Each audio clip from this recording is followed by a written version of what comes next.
Valorizzazione e consumo del tartufo siciliano è il tema del convegno che si è svolto lo scorso fine settimana all'Auditorium San Vincenzo Ferreri di Ragusa Ibla, con il patrocinio della Camera di Commercio del Sud-Est e dell'Assemblea regionale siciliana e dell'Associazione micologica econaturalistica Tartufai Siciliani.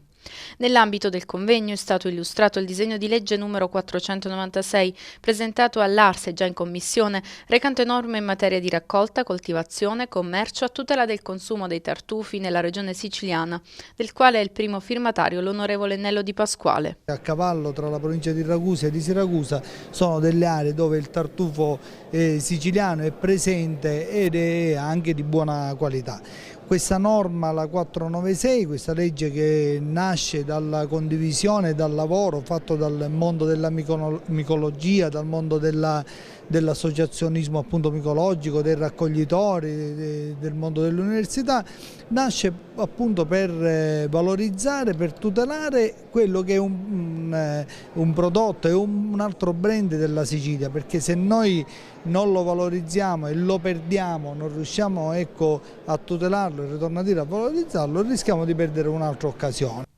Durante la 2 giorni di lavoro sono stati sviscerati i temi relativi alla valorizzazione e alla tutela del prodotto che in Sicilia potrebbe rappresentare un settore capace di creare occasioni di rilancio economico. Noi come associazione ci proponiamo proprio di portare all'attenzione del grande pubblico, all'attenzione dei politici, dei ricercatori universitari, del mondo economico,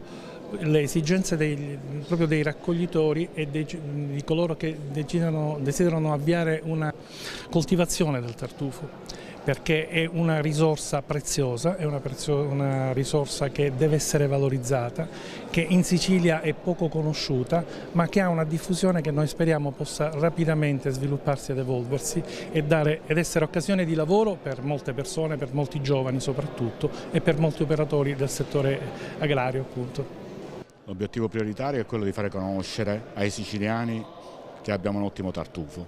è quello di dotare la regione siciliana di una legge che manca tutt'oggi, che disciplini appunto la raccolta e la commercializzazione del tartufo siciliano. La legge servirà a tutelare appunto la raccolta del tartufo in primo luogo, perché si hanno grosse difficoltà. I nostri cavatori sono degli abusivi, non hanno un tesserino che gli consente di raccogliere, come fanno altri in tutte le regioni, in maniera corretta il tartufo siciliano.